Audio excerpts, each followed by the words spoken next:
Everyone, welcome to lecture 3. Our topic today is spectroscopy. There are two separate PowerPoint presentations, and I'll probably break it up over 2 or 3 different videos. Again, we break for demonstrations, which I won't necessarily be doing with you today. You'll see the end result of the demonstrations. And we work on problems, etc. And then we have the lecture periods where we just work on problems. So it's more than 3 different lecture PowerPoints, 2 different PowerPoints, but 3 different lectures. There's this sequence on spectroscopy lasts probably a total of 6 lecture periods, and you'll get it in 2 or 3 installments here. Okay, so excuse me, I'm going to share my screen and we will get started. I don't know if I'm sharing the right screen, so let's try this again. There we go. Okay, I'm going to hide the meeting controls, and we're going to go slideshow. Okay, so hopefully this works here. Okay, so our topic now is essentially spectroscopy and some of the fundamentals related to spectroscopy or spectroscopic concepts and how we use radiation to probe chemical systems. On the screen here are a list of very common spectroscopic techniques that are used in chemistry to probe chemical systems, starting with X-ray spectroscopies, which are small wavelength, high energy radiation, all the way to nuclear magnetic resonance, which is large wavelength, low energy radiation we use to probe chemical systems. Wave number is often used, so I have wave number listed there as well, because that is really kind of the SI unit for both infrared and Raman. And so I put everything in terms of wave numbers, besides just angstroms, nanometers, and microns and meters. And then the transitions associated, those transitions that we can induce or observe with each of these different types of spectroscopies. Now, students are probably most familiar with UV, visible absorption and emission. So we're looking at 180 to about 780 nanometers going part of the UV into the visible region, where we're really looking at transitions associated with bonding electrons. That would include lone pair electrons as well. Some students will have some experience with IR, maybe some Raman as well. And so yeah, that's essentially like near IR to mid IR. I'm not sure how many students have had access to far IR. But these are things we discuss in more greater detail, probably in any 400 level course or senior level course at your institution. And then we have essentially transitions that involve spin states with electron spin resonance, and then the nuclear magnetic resonance, which is essentially the spin of the nuclei within a given magnetic field. I do talk to my students a little bit about the population differences between each of these, and so that the higher the energy gap, the larger the energy gap. As with X-ray spectroscopies, we're trying to induce transitions involving inner electrons, electrons in the inner core. These transitions there's a huge difference in population between them, and so these are highly sensitive techniques. Where something like NMR, if I'm looking at like 1 million nuclei with I think a 400 megahertz instrument, if I'm recalling my calculations correctly, it's been a while since I've done it. If I look at that, there's only a difference of 11 nuclei out of a total of 1 million.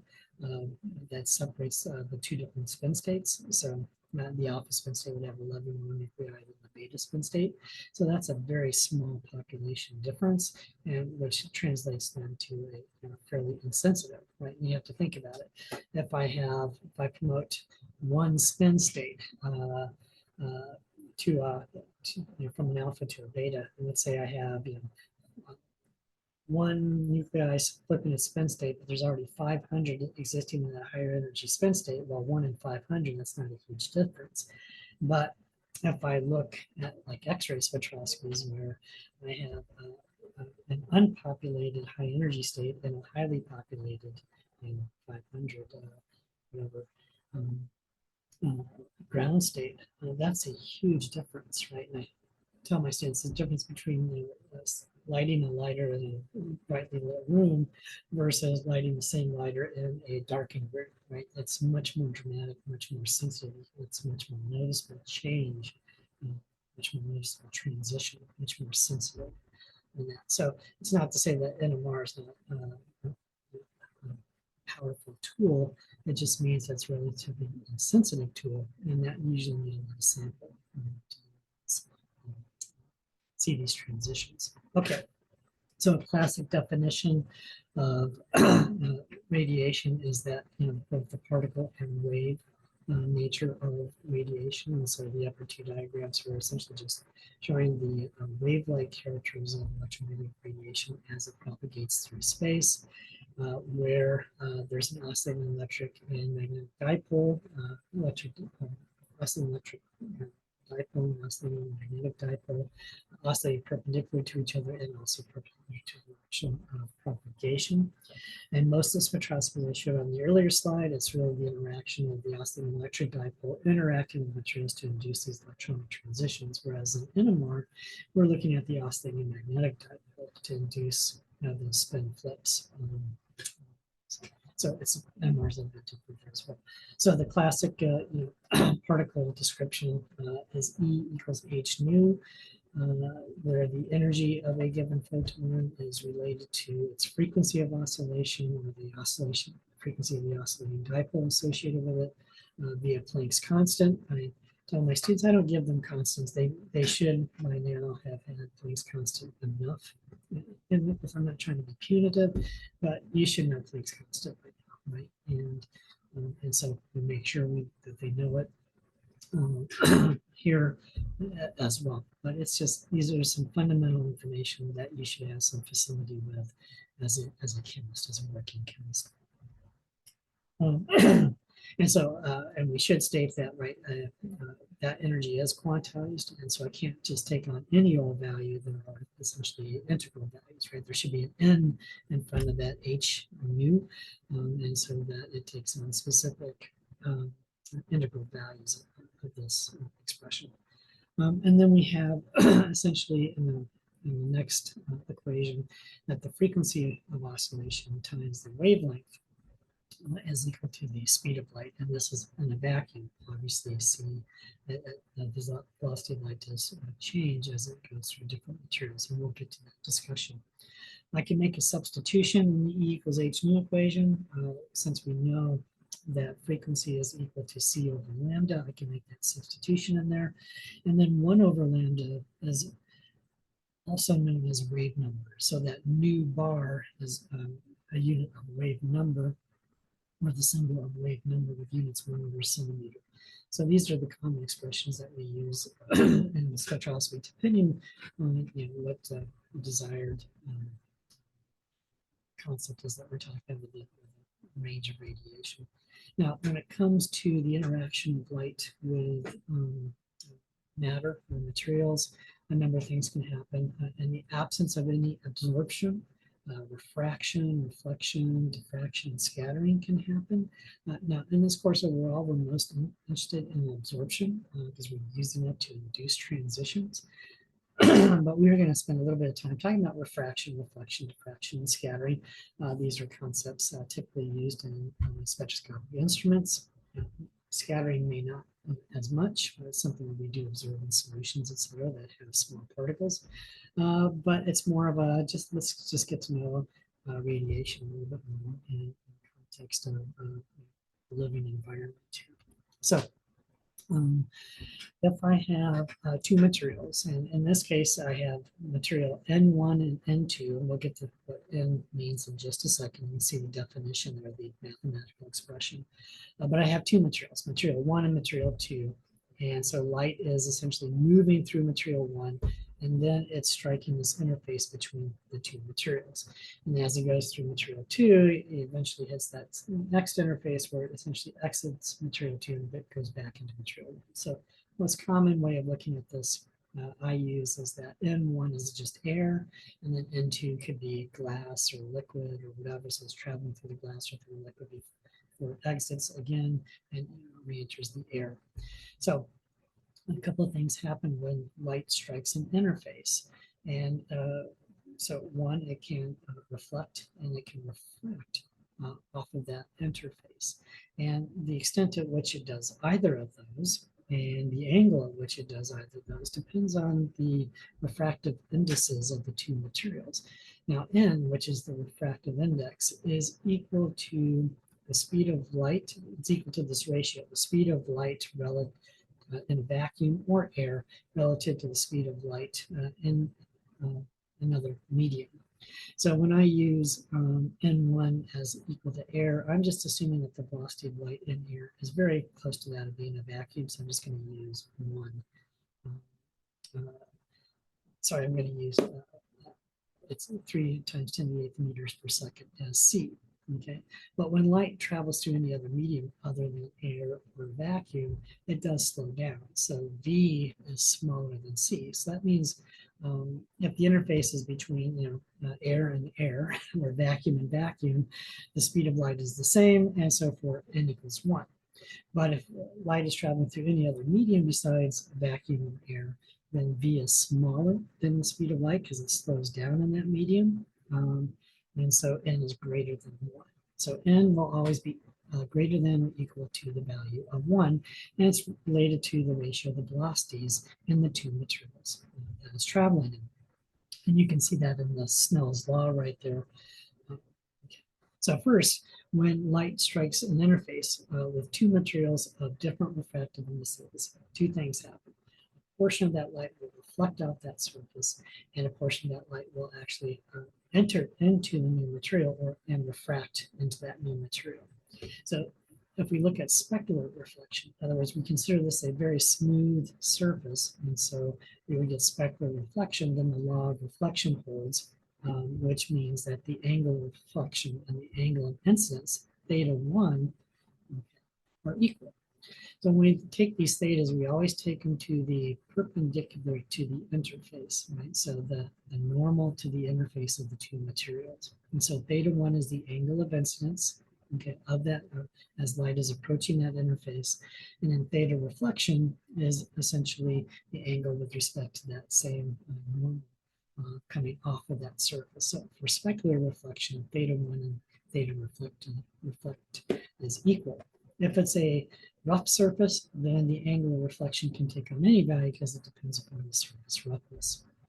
Now, the amount reflected relative to the amount incident, okay, on that surface can be calculated. It's essentially the square of the difference over the square of the sums of the refractive indices. And if I use, for example, a refractive index of 1 for air, and in this case, a refractive index of 1.5 for glass. Now, glass has different refractive indices. Values can have different values based on its composition. 1.5 is an average one that we can use. That if I do that, then it's about 4% of the light is reflected off that surface for normal incidence. Okay, so this calculation would be that for normal incidence. So that means that the direction of propagation of the light is perpendicular to the interface. When that is the case, 1 minus 1.5 squared over 1 plus 1.5 squared equals 0.04, or 4% of the light is reflected back. Okay, that means 96% of the light essentially enters, crosses that interface and enters the glass. Now, there is an equation for oblique illumination for any angle other than 0 degrees and perpendicular to the interface, but we don't get to that in this class. Okay, so that means light also refracts into the new material, the glass in this particular case. And so the angle at which the light refracts, which would be theta 2 in this diagram, okay, that can be calculated. The ratio of the sines of the two angles, the angle of incidence theta 1 to the angle of refraction theta 2, is equal to the ratio of the refractive indices, n2 over n1. Right. Notice that the subscripts are transposed there, okay? which is equal, if we look at this, right, that N2 is equal to C over V2, and N1 is equal to C over V1. And so if we do that, N2 over N1 is equal to V1 over V2, where V is the velocity now, the speed of light. Okay. What I want to point out is that in the medium of higher refractive index, okay, theta will always be smaller in the medium of higher refractive index. So in my diagram here, I say that N2 is greater than N1. My calculations verbally are essentially N1 is equal to 1 and N2 is equal to 1.5. Okay, so N2 is the medium of higher refractive index. Theta 2 is smaller than theta 1. The angle of refraction is smaller than the angle.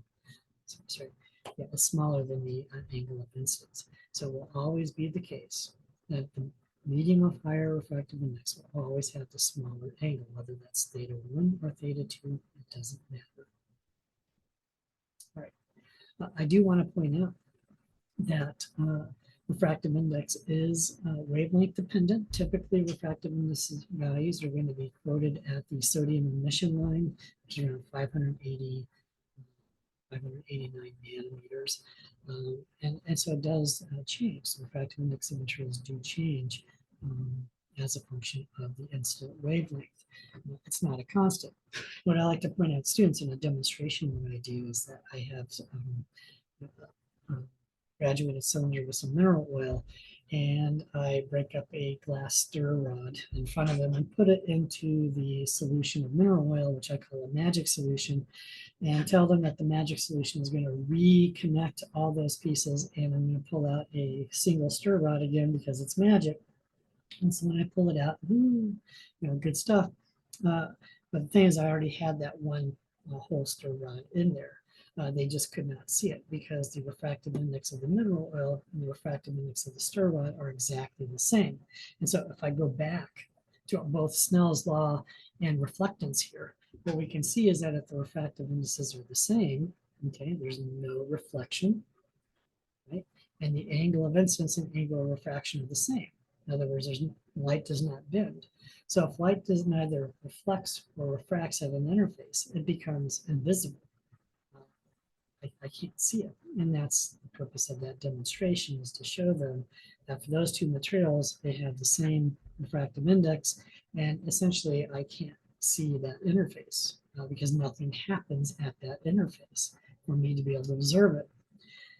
And then as another example, I talk to them about x-rays, right? We use x-rays to image essentially our bones to see if there's any fractures or breaks or anything like that. And the reason why that works is because at those wavelengths, the refractive index of our tissue and of air are essentially identical, right? And so as the x-rays are traveling through, they get neither reflected or refracted. And so that interface is essentially transparent, right? It's invisible. And so we can clearly see our bones and whether they're fractured layers or not. And this is the reason why x-rays work, is because our tissues do not obscure the field of view because x-rays don't see them.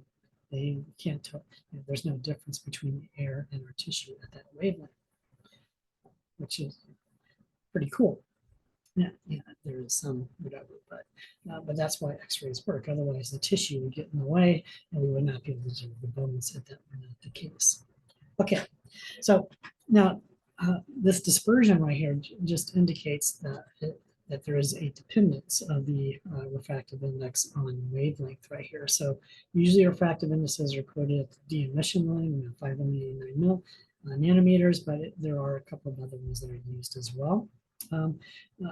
I have a lot of students in the forensic science program take my course, and of course this is a method that is often used to determine the refractive indices of glass. So if glass is left at a crime scene or something like that, they determine the refractive index, and maybe some glass fragments are found associated with a suspect.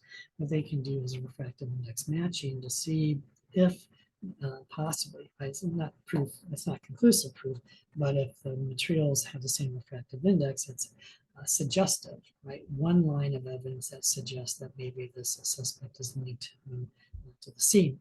So they use refractometry quite a bit.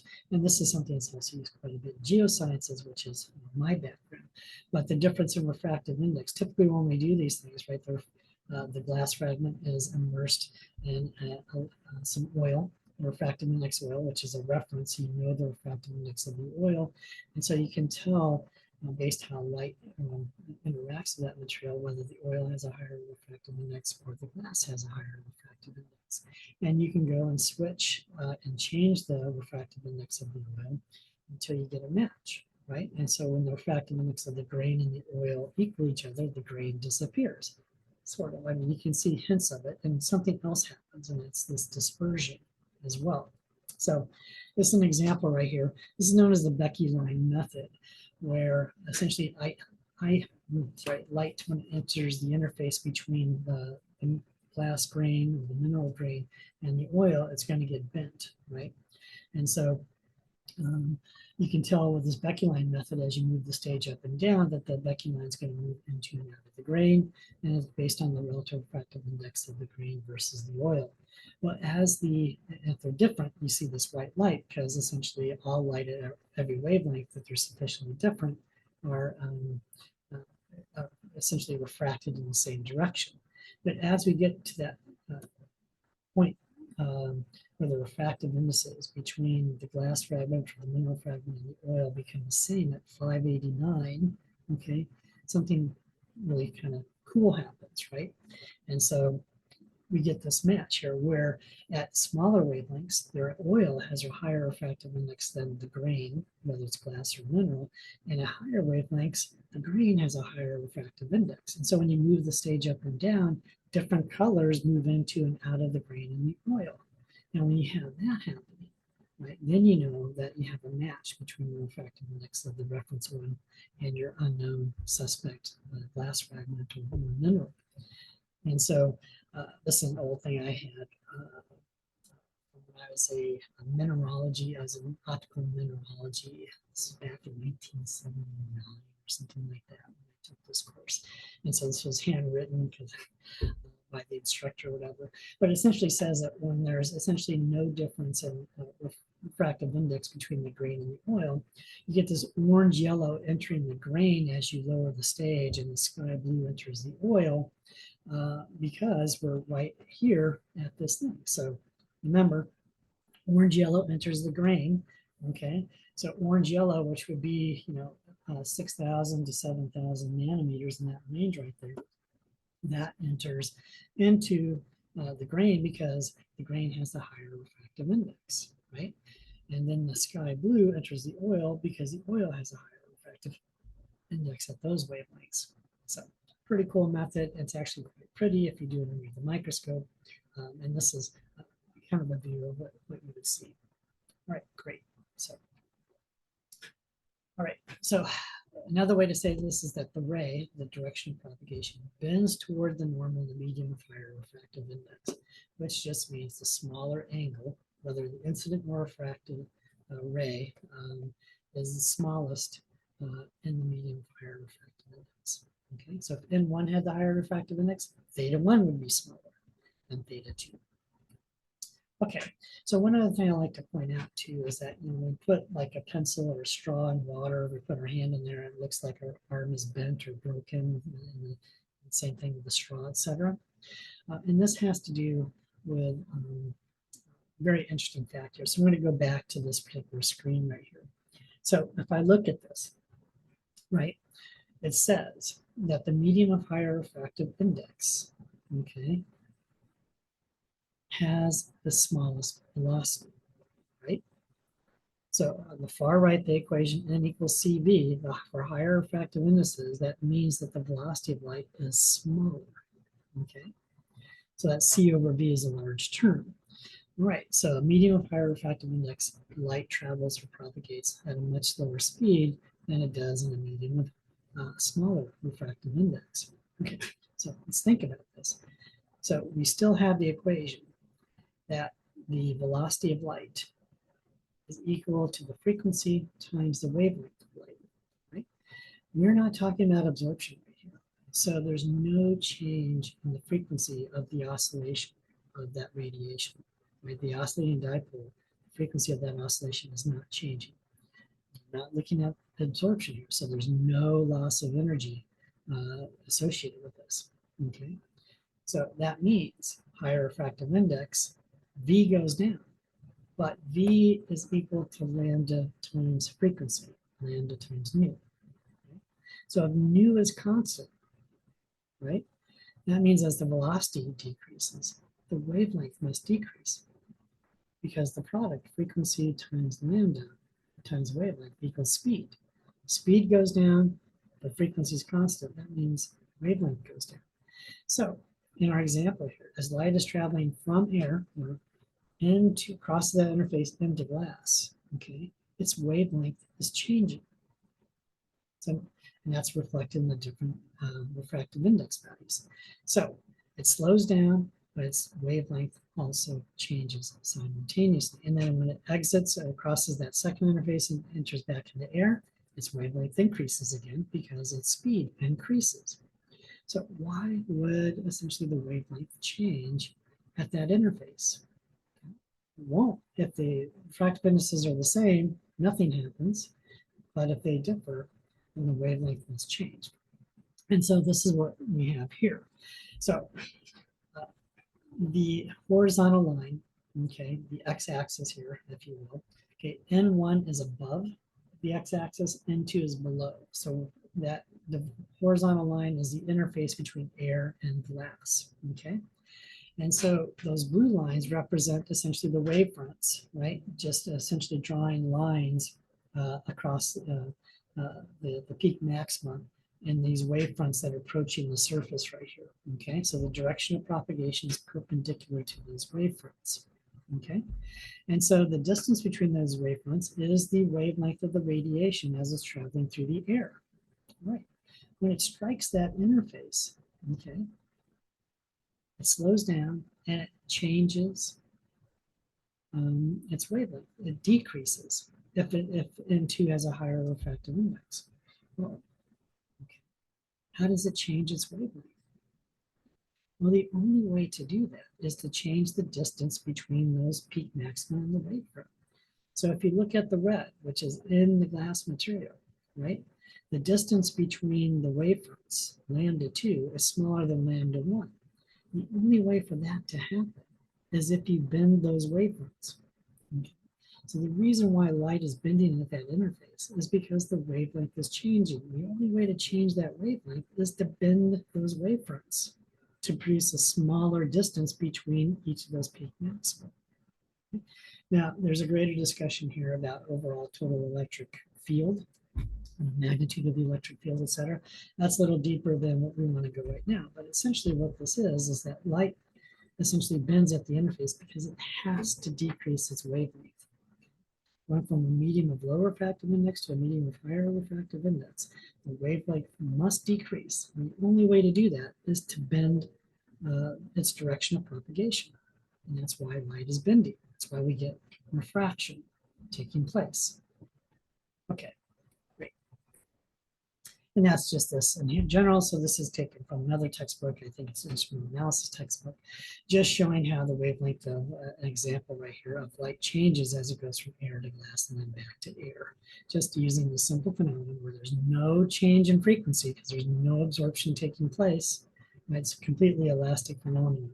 There's no essentially exchange of energy. Just a recognition that there's different oscillating dipoles within each of these materials, different electric dipoles. Okay, great. Yep.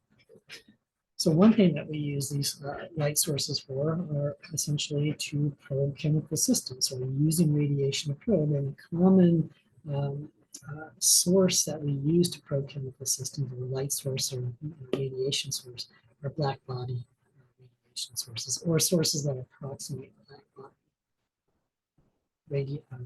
as black body emitters. So a very common one would be the heating element on your stove, right? You're essentially heating a solid to incandescence, and that's that incandescence, which is the emission of radiation at many different frequencies simultaneously.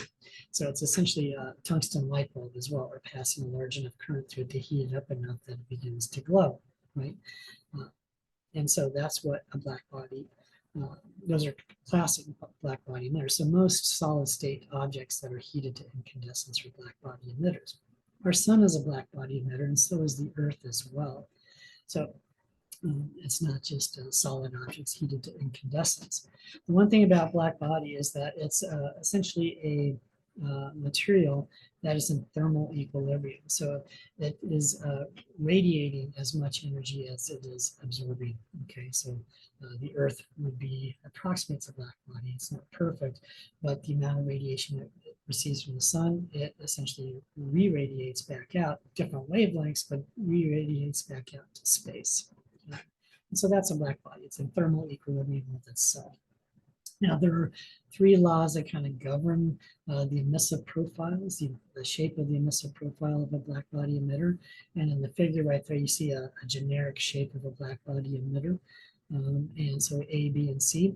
And so as the temperature of a black body emitter increases, a couple of things happen. One, total emissive power increases dramatically. As you can see that the emissive curve for A is much bigger than it is for B or C.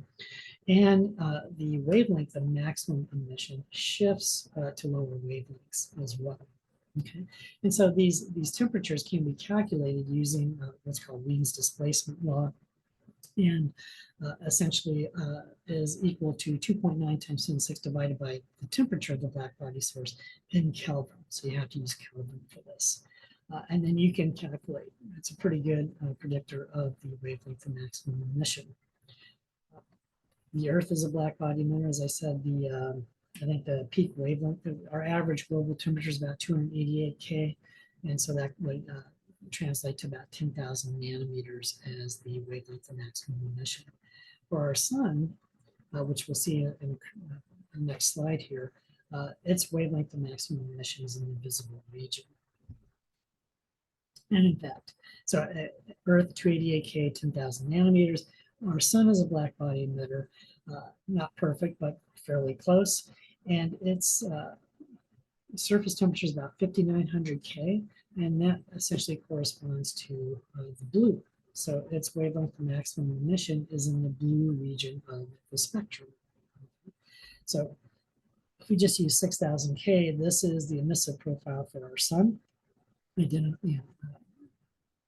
Represented by the blue curve right there. And so it's not just emitting blue, it's also emitting radiation in the other visible regions of the spectrum, but also IR and also UV as well. Okay, but the wavelength of maximum emission falls within the blue region of our visible spectrum. Okay, so why do we see yellow? Right, so our sun is emitting more blue than any other wavelength. So why don't we see that? Why don't we see blue or some shade of blue? Right? Why do we see yellow? Well, it has to do with what's going on in our atmosphere, okay? And also what's happening with respect to, let's say, complementary colors. So if you're an artist, you know something about the color wheel. In the color wheel, opposites on the opposite sides of the color wheel are complementary colors. So the complementary color of violet is yellow, the complementary color of blue is orange, of green is red. These are complementary colors. And this is important because if an object is absorbing one of those colors, it's going to appear to us as its complement. Okay, and so let's see that in just a second. So here's an example right here of amaranth, which is one of the dyes that we're going to be using in our second laboratory experiment for the semester. So its absorption profile is here.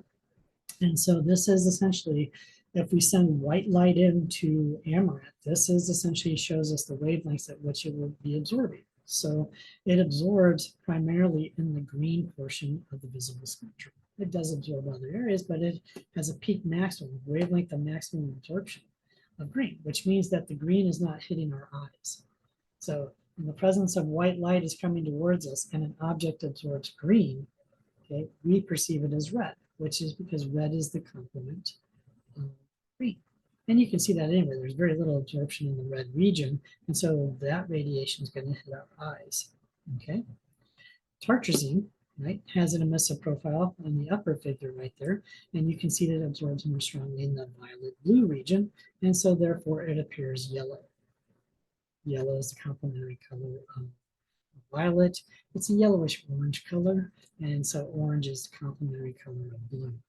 Okay, so as white light is approaching my eye, if I remove a color from that direct line of sight, then I see that white light, not as white, but the complement of the color being removed. Okay, and so if we see this, kind of a list of colors that if they're absorbed, so you see 440 to 470, this blue. If I'm absorbing, taking that from the direct line of sight, the object is going to appear orange to me. So if anybody's wearing an orange sweater, it's because your sweater is preferentially absorbing blue wavelengths. Okay, all right, great. So why is the sky blue and why is the sun yellow? Those are the questions. And it has to do with what we call scattering or Rayleigh scattering in the atmosphere. Okay, and so the scattering takes place with particles in the upper atmosphere right here. So remember, we have this oscillating dipole associated with electromagnetic radiation. And so this oscillating dipole is essentially interacting with essentially particles in the atmosphere. And when the particles are less than 10% of the wavelength of light, the particle diameters are less than 10% of the wavelength of light, we get what's called Rayleigh scattering.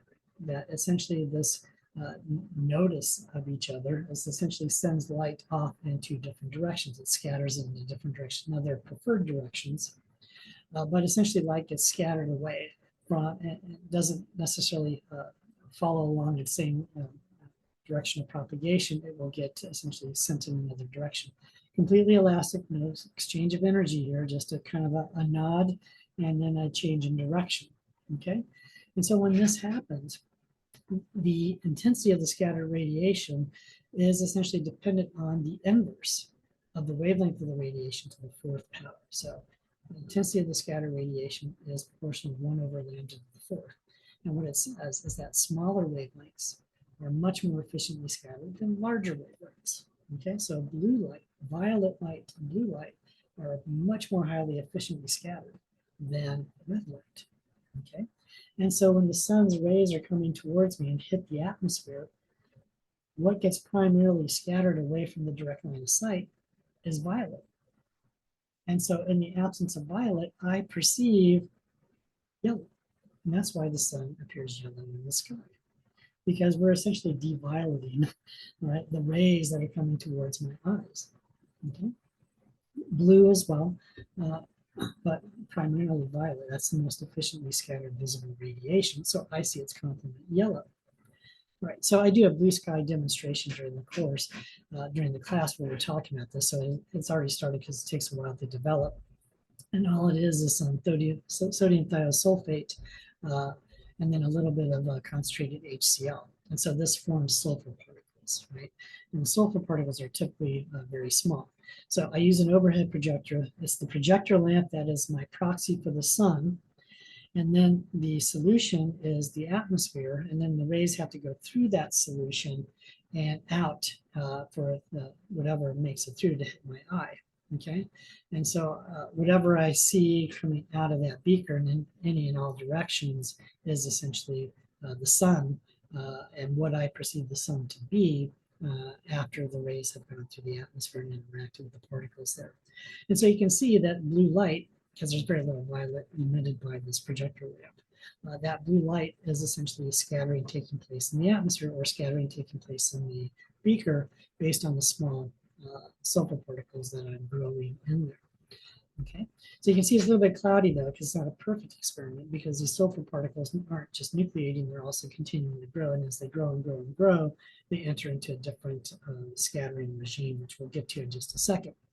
Now this is essentially it, and it doesn't come out all that well on the screen right there, but we can see that the sun, that spot from the projector on the screen right there, is yellow in color. So I've removed blue from the direct line of sight. And when I look away from the direct line of sight of the sun, I see the blue sky, because that's being essentially scattered away from the direct line of sight. And I see its complement, which is the sun, which is yellow. Okay.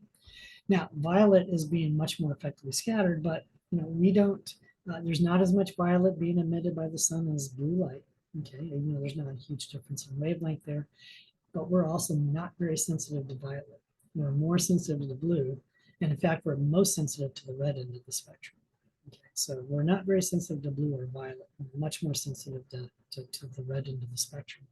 But things, the sky appears mainly blue just because we're more sensitive to it, and there's more radiation essentially coming from the sun at that wavelength.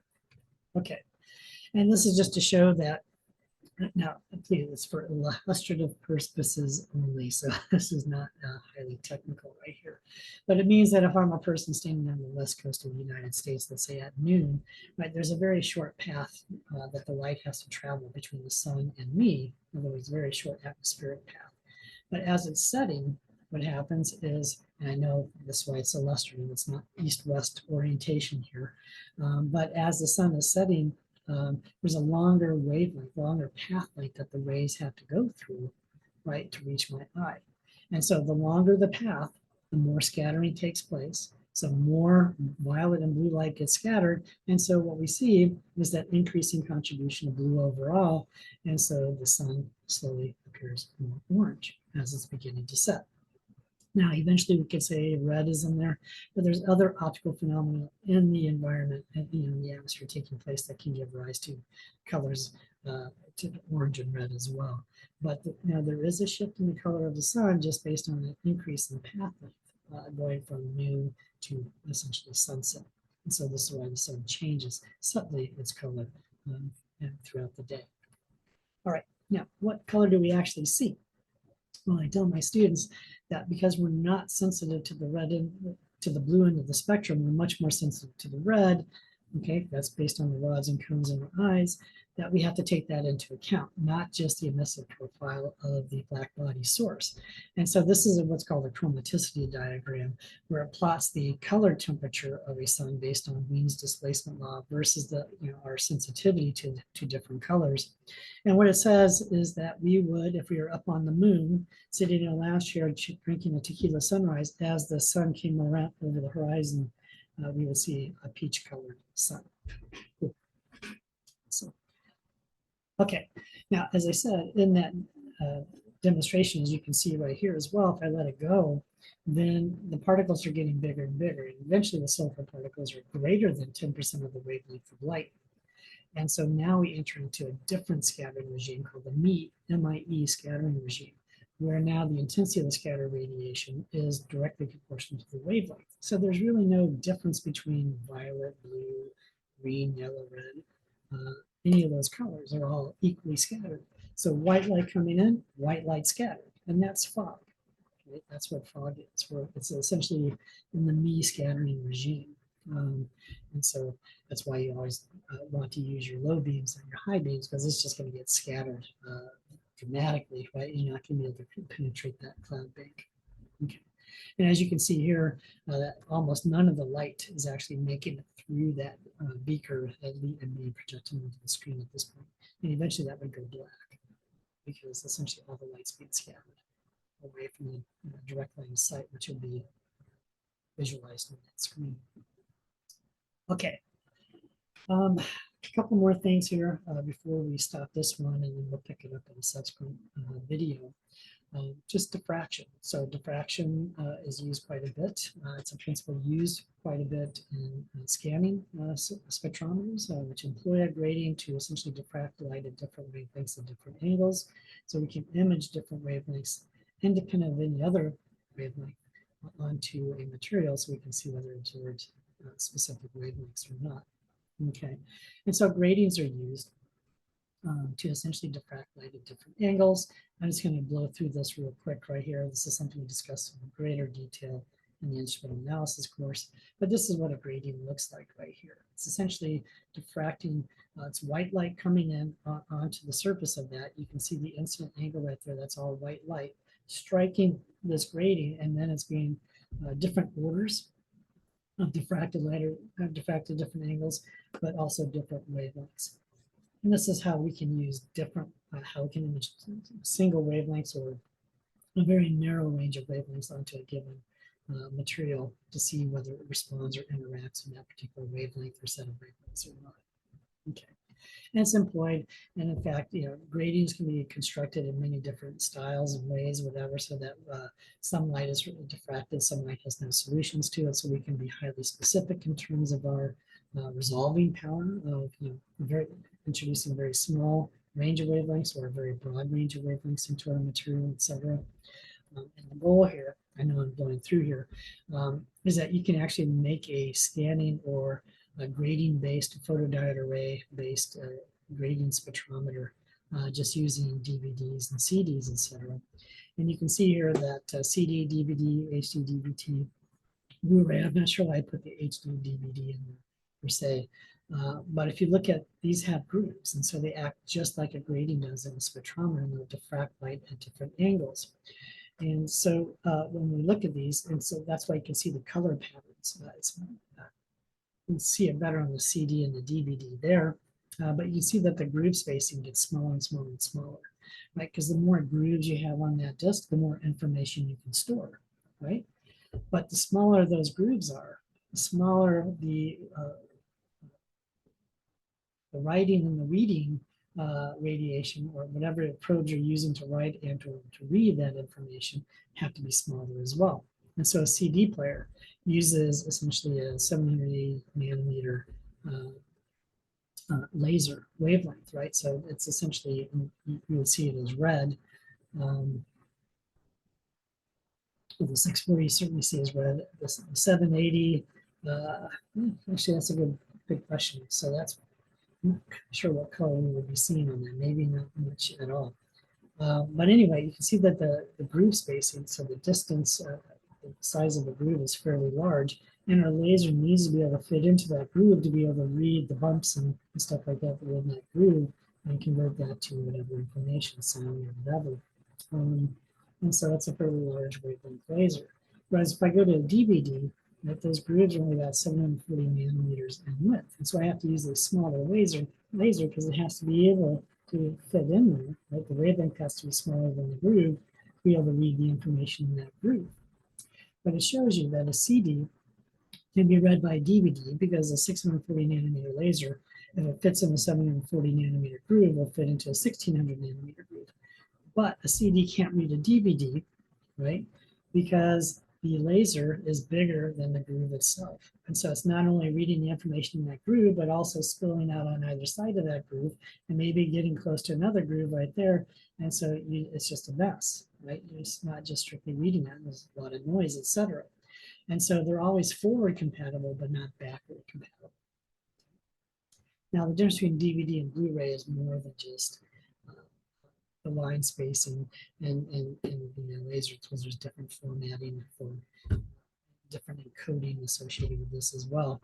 But it's again the same thing. Even if they weren't encoded a little bit differently, you cannot use a DVD player to read a Blu-ray. You should be able to use a Blu-ray to read a DVD, but essentially the encoding language is different, and so you can't do that. Okay. One other thing to look at as well would be the superposition of waves, and this is the prelude to Fourier transforms, which we don't get into in this course, but it's a way of essentially looking at taking electromagnetic radiation that oscillates at very high frequencies and modulating them down to frequencies that we can actually observe, right? So if I look at just NMR, a 400 megahertz NMR magnet, means that we're looking at radiation that's oscillating at around 400 million times a second. There's no way, we don't have any tool that can read that information that fast and tell a 400 megahertz wave from the 401 megahertz oscillating radiation. There's just no way, it's too fast. We don't have anything that can keep up with that type of change and tell the difference between two that are oscillating that fast, but slightly differently. There's just no way.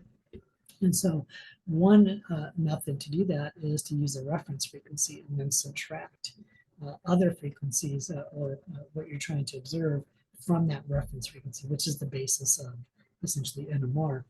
And so here I have 1,000 hertz and 1,100 hertz because I can't I can't show you something at 400 megahertz, but just to show you that when I add these two together, I essentially get two different signals. One essentially oscillating at 2100 and one at 100. Well, it's the one at 100 that I'm going to use because that's encoding chemical information, and that's the information I'm going to go after right there. And so that's the basis of NMR. And just as an example right here, the reference frequency for a 400 megahertz instrument. And when we say 400 megahertz, we're saying that the nominal resonance frequency for a proton is 400 megahertz in that magnet. And so if I have a proton that has a chemical shift of 1 ppm in my sample, what it means is that it's the oscillation frequency associated with the alpha beta transition is essentially 400 hertz larger than the oscillation frequency of my reference that I'm subtracting it from or subtracting it from. And so that's where the 1 ppm comes from, 400 hertz difference relative to a 400 megahertz reference, 1 ppm. And so the x-axis on your NMRs are chemical shift, which is in ppm, and this is what it means, is that any proton with a 1 ppm chemical shift in a 400 megahertz instrument is the alpha beta, the frequency associated with the alpha beta transition is 400 hertz higher than the reference frequency being used to essentially observe the system, to play with the superposition of waves, because we can't keep up with anything that fast. It's just too fast, right? I can't tell the difference between 400 million and 400 million 400 hertz. There's not a tool I have other than superposition of waves that will let me tell that difference. And for carbon as an example right there as well. In the same instrument, carbon 13 has a nominal a resonance frequency of 100 million hertz. Okay, great. I am going to stop there. I think I've been talking long enough in this video. And so we'll pick up in the next video on this slide. And we're going to start getting into some of the nature of the transitions we're trying to induce and what happens when a chemical system absorbs a photon and what can happen after that. Okay, so I'm going to escape this, stop share, and I'll see you again real soon. Take care.